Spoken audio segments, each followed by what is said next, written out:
The late reveals regarding Suge Knight threatening Eminem had been viral online.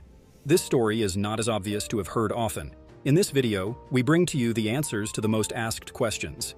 Is Eminem scared of Suge Knight? What really happened? To know further, subscribe to the channel and do not forget to like the video. Why was Eminem targeted by Suge Knight?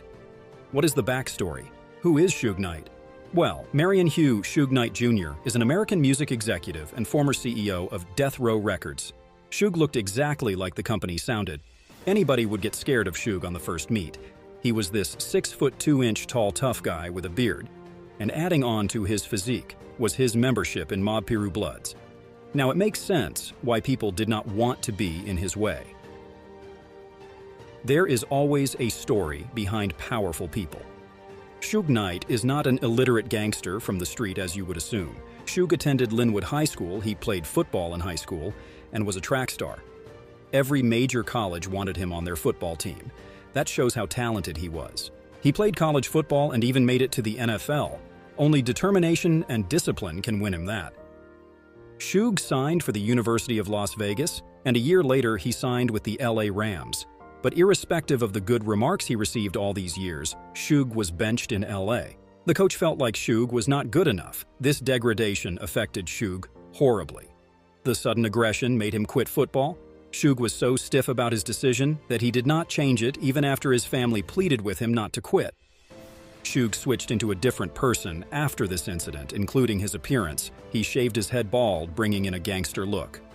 Suge earned power after this with every step of his life. He became a concert promoter and bodyguard, but it did not require him to be in that post longer. 2 years later, in 1989, Suge started his own music publishing company. It could not have been an easy journey for a bodyguard to own a company in 2 years.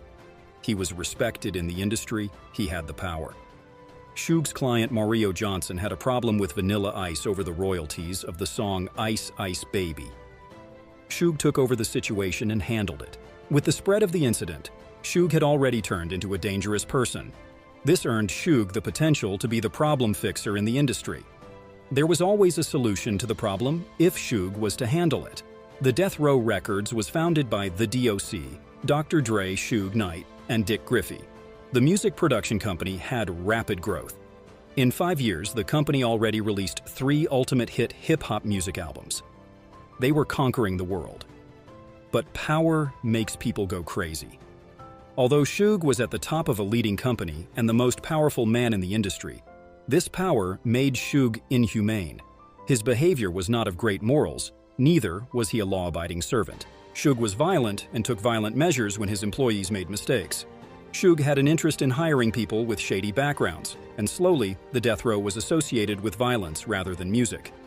All of the members looked like gangsters. Well, they were gangsters. For this reason, Dr. Dre decided to leave the company. Of the power Suge has earned, nobody dared to question him. Even his partner decided to step out of the trouble rather than question Suge's decisions.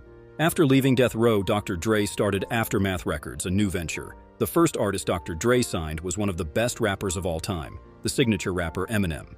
It was on the 9th of March 1998 that Aftermath signed with Eminem. The success of Aftermath through Eminem was abstained by Suge. He wanted to own Eminem. He believed that Eminem belonged to the Death Row.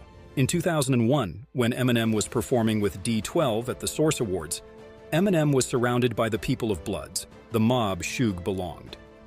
Eminem's bodyguard Nas showed up at the right time and made sure he was not harmed. Now, Eminem was playing a part in the game Dr. Dre and Suge had begun. Although he managed to escape, the message was clear. Suge wanted Eminem to leave Dr. Dre and sign with Suge. Will Eminem be ready for this? Will he surrender to the power Suge had? The second time, it was Suge himself with 30 Mexicans. How cinematic, but yeah, it was equally terrifying. He showed in style on the shooting set of the song In Da Club. Suge took a puff of his cigar looking straight into Eminem's eyes, but Eminem was not begging. He was not only the most talented artist of all time, but a stern guy. Who do you think won in the game of power?